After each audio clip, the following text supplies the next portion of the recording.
بسم اللہ الرحمن الرحیم۔ السلام علیکم ورحمۃ اللہ وبرکاتہ۔ ناظرین، آپ کا ہمارے اس چینل اسلامک کوریج پہ خوش آمدید۔ اگر آپ اس چینل پہ نئے ہوں تو اس چینل کو ابھی سبسکرائب کر لیں۔ آج کی ویڈیو کا عنوان ہے ایک ولی اللہ کی مقبولیت۔ بصرہ کا ایک سردار ہمیشہ اداس اور غمگین رہتا تھا۔ کسی نے اس سے دریافت کیا کہ آخر اس پریشانی کا سبب کیا ہے؟ اس پر سردار نے جواب دیا کہ بات کہنے کی نہیں، پر کہی جاتی ہے کہ مجھ سے ایک ولی اللہ کی خدمت میں کچھ بے ادبی ہو گئی تھی، اس لیے ڈرتا ہوں کہ قیامت کو اس کے مواخذے میں گرفتار نہ ہو جاؤں۔ واقعہ یہ پیش آیا کہ میں ایک مرتبہ زیارت بیت اللہ کو چلا اور سب دوست و آشنا، عزیز و اقارب رخصت کرنے آئے، تو حسب دستور کچھ دور چل کر میں نے سب کو لوٹا دیا، مگر ایک شخص زید جو میرے خواص میں سے تھا واپس نہ ہوا اور اس نے میرا پیچھا نہ چھوڑا۔ مجبور ہو کر میں نے اس کو جھڑک دیا کہ بیت اللہ کا جانا بھی کوئی آسان سمجھا ہے؟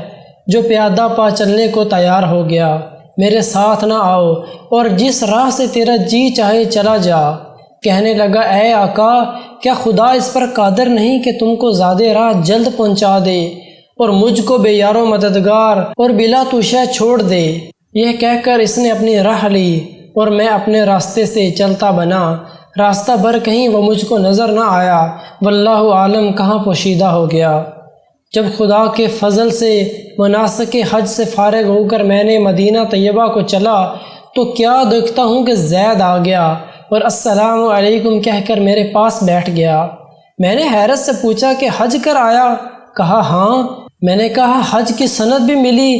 تو کہنے لگا، کیسی سند؟ وہ کس کام آتی ہے؟ میں نے کہا، حج کرنے والے کو بیت اللہ میں غیب سے چٹھی ملتی ہے جس میں لکھا ہوتا ہے کہ فلاں ابن فلاں حج کو آیا تھا اور اس کا حج قبول ہو گیا۔ پھر اس سند کے ذریعے قبر اور حشر کے عذاب سے نجات ہوتی ہے۔ یہ سن کر زید روتا چلاتا بیت اللہ کو واپس چلا گیا۔ جب میں حضور اقدس صلی اللہ علیہ وآلہ وسلم کی زیارت سے فارغ ہو کر لوٹا تو کیا دیکھتا ہوں کہ زید پھر آ گیا اور السلام علیکم کے بعد ایک چٹھی میرے سامنے رکھ دی جو ایک نہایت عمدہ ریشمی کپڑے میں سبز خط سے زید کے عذاب، قبر و حشر سے نجات کے لیے لکھی تھی۔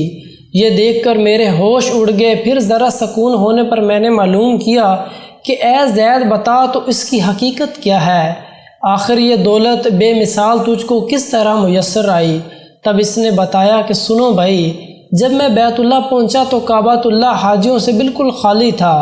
اس وقت میں نے گڑ گڑا کر زور و قطار رونا اور چلانا شروع کیا کہ اے مالک دو جہاں، کیا غریب گنہ گاروں کا حج بھی قبول نہیں جو مجھ کو حج کی سند نہیں ملی؟ کیا غریبوں کا کعبہ اور صاحب کعبہ ہے جو وہاں جا کر سند لاؤں؟ مجھ کو قسم ہے تیرے عزت و جلال کی، جب تک چٹھی نہ پاؤں گا کعبہ سے باہر نہ جاؤں گا اور روتے روتے یہیں مر جاؤں گا۔ اچانک غیب سے آواز آئی کہ اے زید، نجات کی چٹھی لے اور جا اپنی راہ لے۔ پھر یہ چٹھی میرے ہاتھ میں آ گئی جس کو لے کر میں چلا آیا۔ یہ سن کر میری حیرت کی انتہا نہ رہی کہ اللہ اللہ، اس شخص کا یہ عالی مرتبہ ہے جس سے میں آج تک واقف نہ تھا۔ پھر عزت و اکرام کے ساتھ میں اس کو اپنے ہمراہ بصرہ لے آیا اور وہ چٹھی نہایت احترام و تعظیم کے ساتھ معطر و معنبر کر کے صندوق میں بند کر دی۔ جب کبھی جی چاہتا تو کمال ادب و احترام سے نکال کر اس کی زیارت کر لیتا، چومتا اور آنکھوں سے لگاتا اور پھر محفوظ کر دیتا۔ اتفاقاً میں کہیں سفر میں تھا کہ میرے پیچھے زید کا وصال ہو گیا۔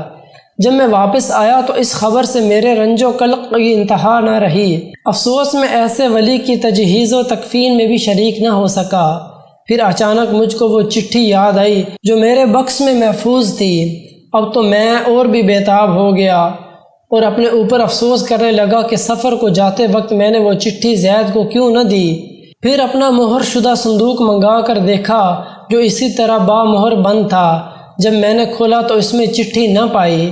اب تو میرے غم و علم کا کچھ ٹھکانہ نہ رہا اور ایک حشر کا عالم برپا ہو گیا۔ زار و قطار رونے لگا اور روتے روتے سو گیا۔ کیا دیکھتا ہوں کہ طرح طرح کی سجی ہوئی جنت میں زید سر پر ایک تاج رکھے ہوئے زرق برق لباس میں تخت جواہر پر جلوہ افروز ہے اور اس کے چاروں طرف حوروں کے جمگھٹے ہیں۔ میں نے قریب جا کر سلام کیا تو اس نے کہا اے آقا اس قدر پریشان کیوں ہو؟ میں نے کہا مجھے یاد نہیں وہ چٹھی تو نے مجھے دے دی تھی۔ کہنے لگا وہ تو یہ موجود ہے اور اس کی بدولت یا دولت و حشمت مجھ کو حاصل ہوئی۔ اب آپ کچھ تردد نہ کیجئے، میں اپنی منمانی مراد کو پہنچ گیا۔ اس قصے سے حاصل کیا ہوا؟ سبحان اللہ، جو اللہ کا ہو جاتا ہے اللہ اس کی سب مرادیں پوری کر دیتا ہے۔